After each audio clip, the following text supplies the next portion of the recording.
생명의 생가 이용헌 목사입니다. 주 안에서 평안하십니까? 오늘은 3월 7일 화요일입니다. 생가에서는 레위기서를 묵상하는데 오늘이 7번째 시간입니다.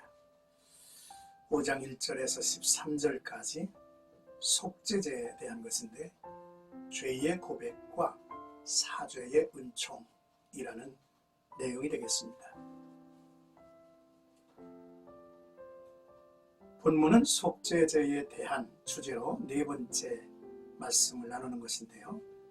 부지 중에 지은 죄의 구체적인 사례들과 속죄제, 곧 정결을 위한 제사로 죄를 사함받을 수 있는 중요한 원리를 소개하고 있습니다. 먼저 1절에서 4절까지 구체적인 사례들을 말씀하죠.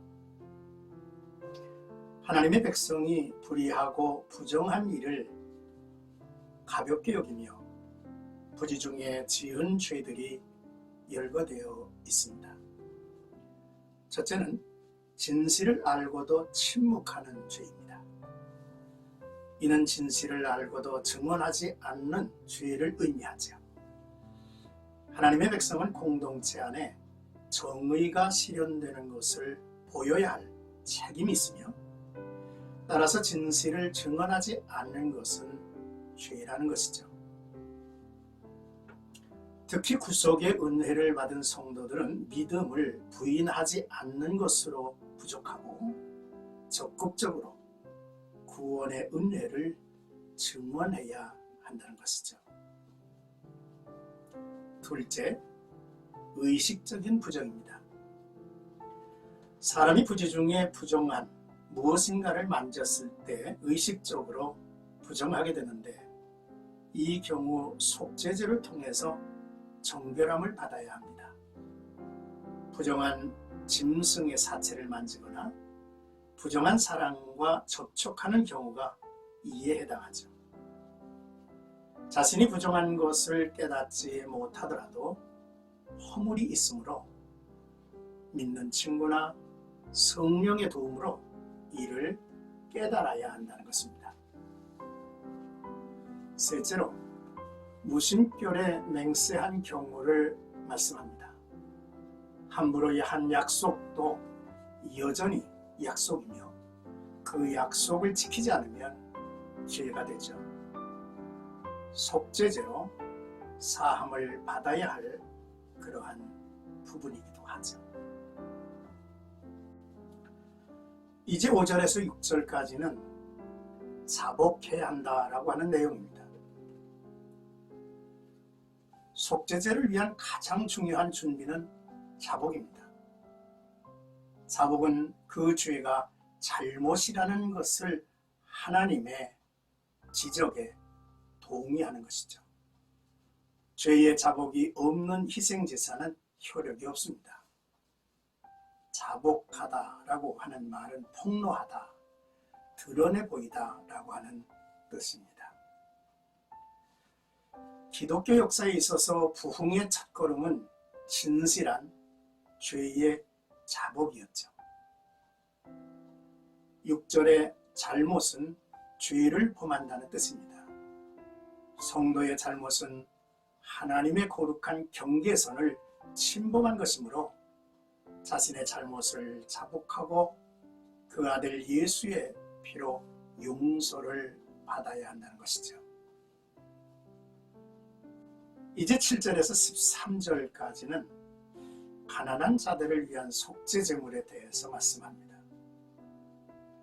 여유가 있는 사람들은 양이나 염소를 드렸으나 가난한 사람들은 산비둘기나 집비둘기로 드렸고 그마저도 형편이 안 되면 소제물, 곧 곡물로 드렸습니다.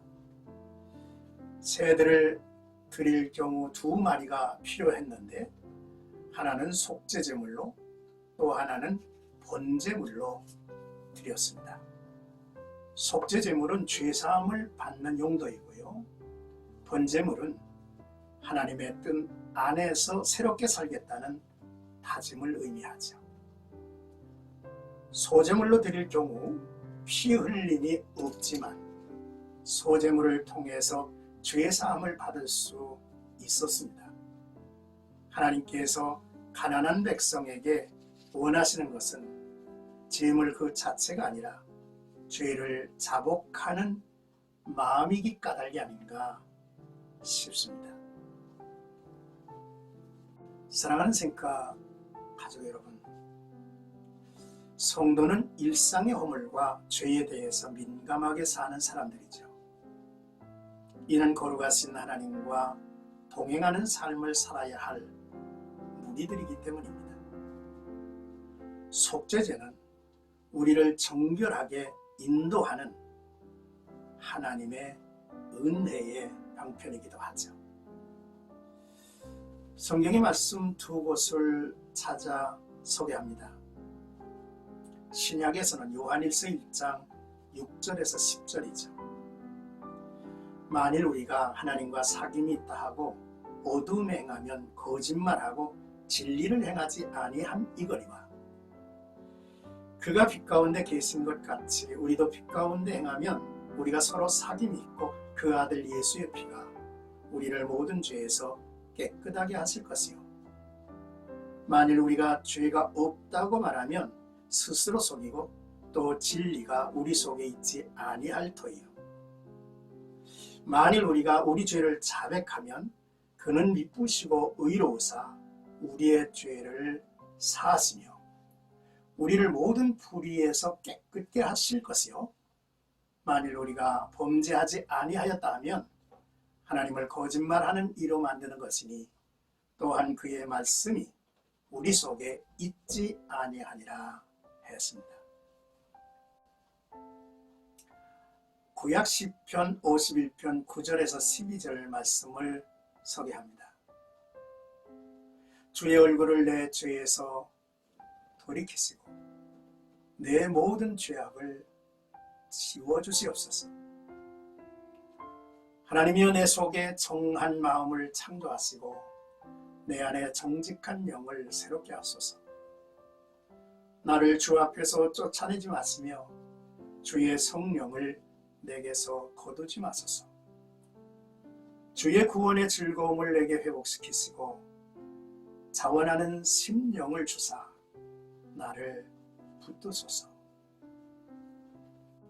그렇습니다. 우리가 드리는 예배에 레위기의 5대 제사가 담겨 있음을 알아야겠죠. 그러므로 예배에 속죄제가 포함되어 있고 성도의 자복하는 마음, 자복하는 기도가 차지하는 비중이 얼마나 큰지를 우리는 깨달아야 할 것입니다. 우리가 빛 가운데 행하기를 원합니까? 또한 하나님과 사귐과 동행하는 삶을 원합니까? 그렇게 산다고 하면서 우리가 어둠에 처하고 또 부정한 것에 접촉하며 정결치 못한 심령이 됐다면 불가능한 일이죠. 그러므로 시편 기자가 하나님 앞에 간절히 기도하였던 것처럼 우리도 주님 앞에 나아가 내 속에 정한 마음을 주십시오 라고 하는 그러한 간절한 기도가 나와 여러분들의 삶 속에, 예배 생활 속에 담겨져 있기를 주님의 이름으로 축복합니다.